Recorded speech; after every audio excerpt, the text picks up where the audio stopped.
Hello, class. Today we're going to be talking about improvisation in music. So first let me ask, how many of you guys have been in a jazz band or jazz choir? Nice, okay. And how many of you guys have done improvisation yourself in that band or choir? So a little bit over here, not at all over there. Have you guys heard jazz groups in any recent time frame? No. Okay, that's okay. We're at all different levels.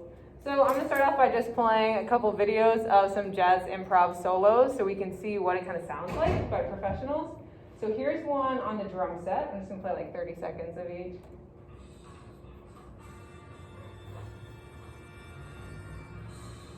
Okay, now his solo is going to start.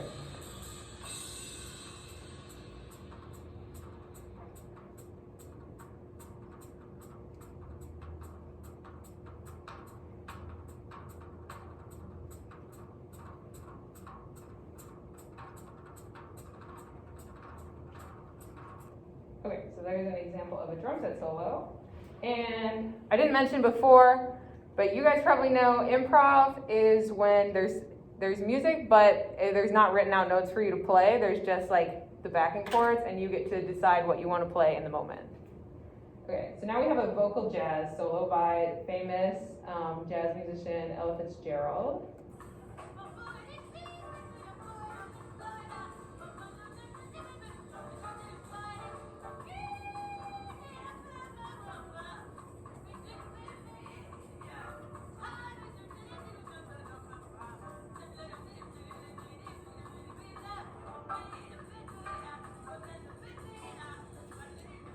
Okay, and then I got one more, and this is from an all-state jazz band, and this is one where there's two instrumentalists, and they're improvising back and forth, and they're playing off each other.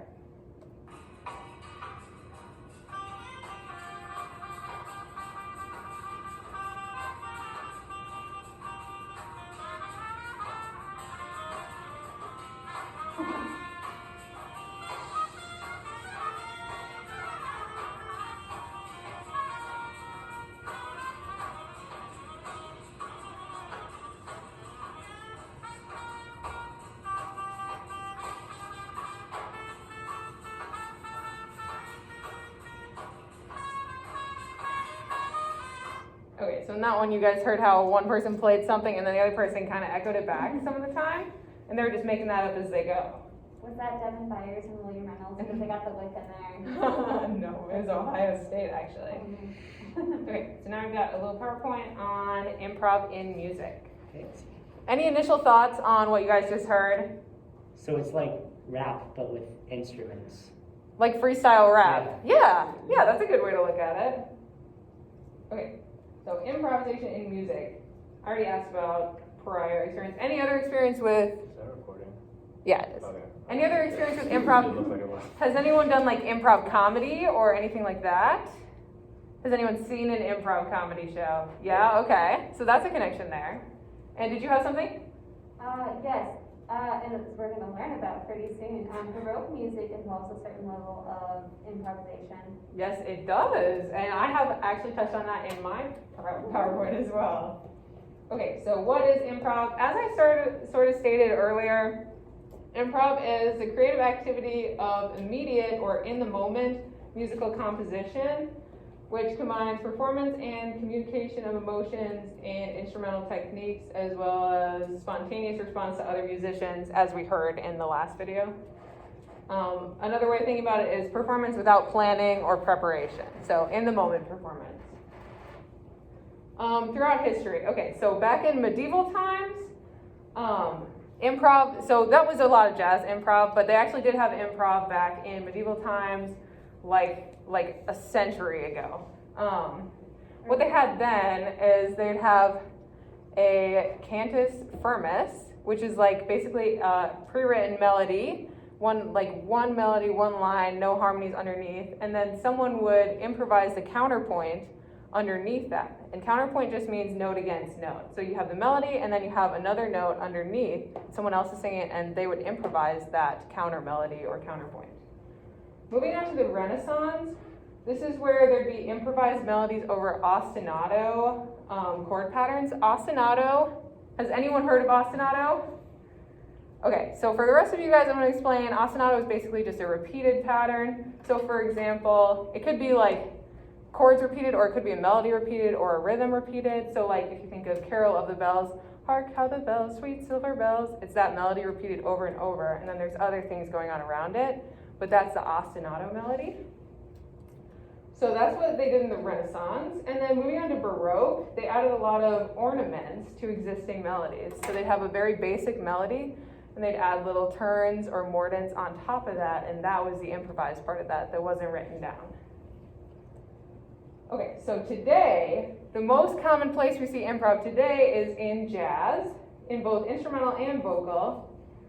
It's seen in almost every jazz band piece. There's usually a solo section that's improv, at least with more advanced groups, maybe not in middle school, but later on.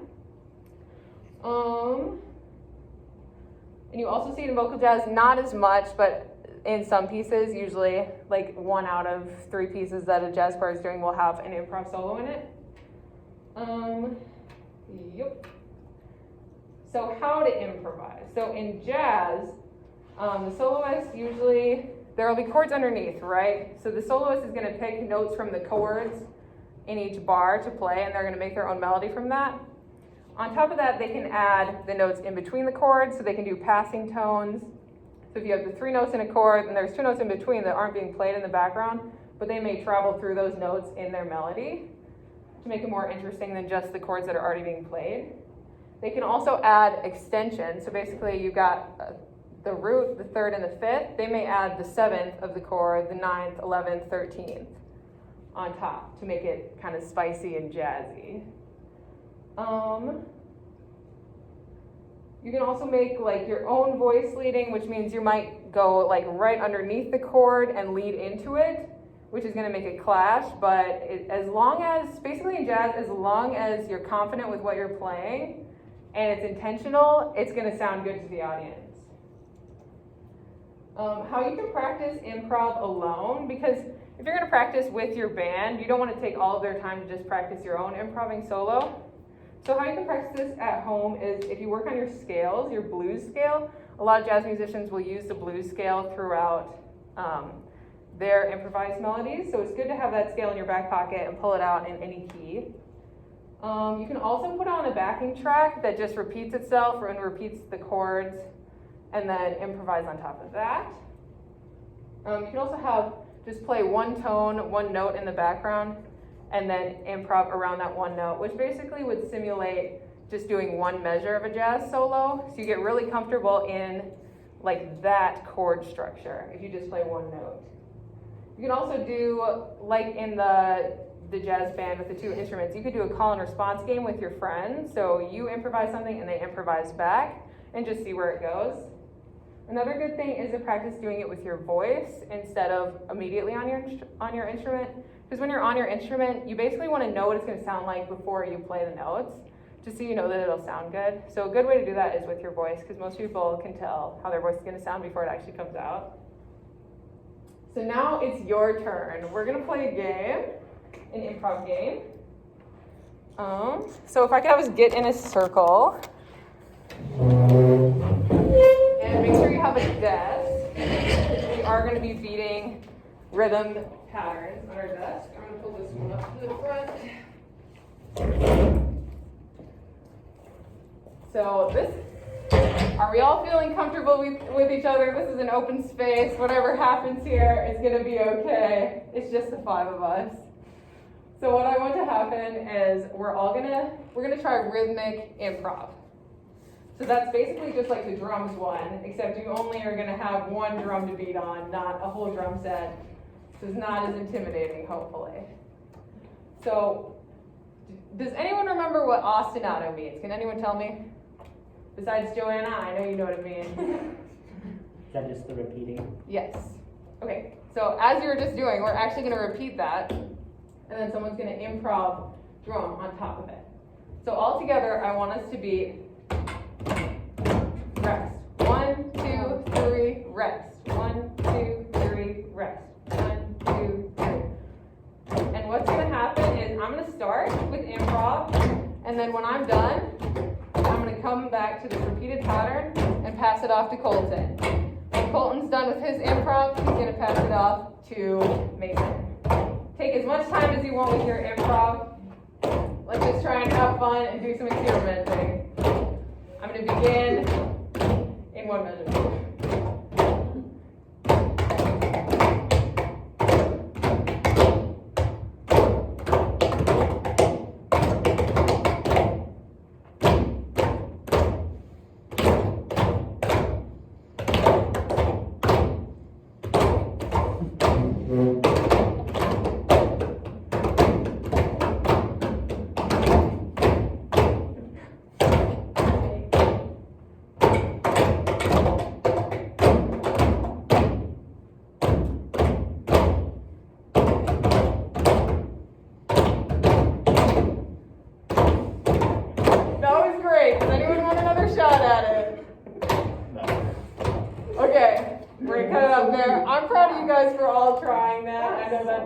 Especially for the people that haven't been in a jazz band or anything like that before. That was great. Did anyone hear anything they really liked from someone else in the group? I was trying to concentrate on I was part of that. I was just doing that the entire time. I was paying attention to everything. I started laughing halfway through because I wondered what it sounded like to someone in the hallway. Because the door was wide open, just like that rhythmic like thudding or something like that. Yeah. I thought it was really cool when you got it, because like when you were playing, you were really confident about it. I was like, whoa, like, Confident, that's usually not my style. I really like what you did, Joanna, with the offbeats in there, a little bit of syncopation. I had no idea what I was going to do, so I'm actually kind of surprised that it turned out, because I'm not, Yeah, that was cool. I'm a flute player, and the only time I played in jazz band, I did not improvise, so. That's okay. Okay, now I know this might be scary, but I have one more activity for us involving improv. For this one, it's going to be a melodic improv. Don't worry, I won't make you sing, but I'm going to make you hum. Does everyone know how to hum? Yeah, okay. Okay, so we're all going to hum one note and sustain. Breathe when you need to, and then we're going to go around and improv around the note. If you feel uncomfortable doing this, it's okay. You can just shake your head and pass it to the next person, but I encourage us all to try. Start that direction. Okay. No. We'll start with her. Oh, okay. Okay, we can start with Joanna. Or do you want me to start and I'll pass it to you? Yeah, that's fine. Okay, I'll pass it to you and then we're gonna go this way. Okay, I know we're gonna start humming. We're starting with the music majors. Yeah, we gotta see how it's done. Yeah, that'll give you some confidence because you guys can do it too. Then you'll know what you could do. Okay, our note we're gonna hum is, and you can do it in your octave. I can get that though. Oh. No, sorry, I was trying to do it like an octave lower. Oh, I can't do that. If you guys can hum that note. If you feel confident humming the note, then hum the note. I know me and Joanna will.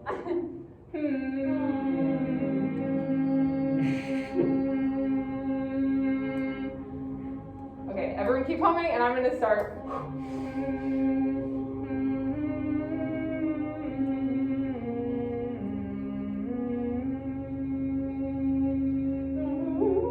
Wow, that's not good.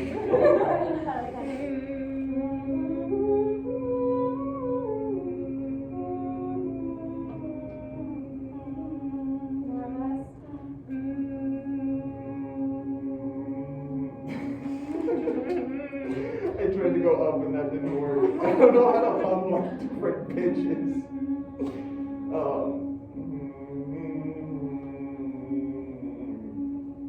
Yeah, your turn. My throat was too scratchy. I couldn't Okay. even hum.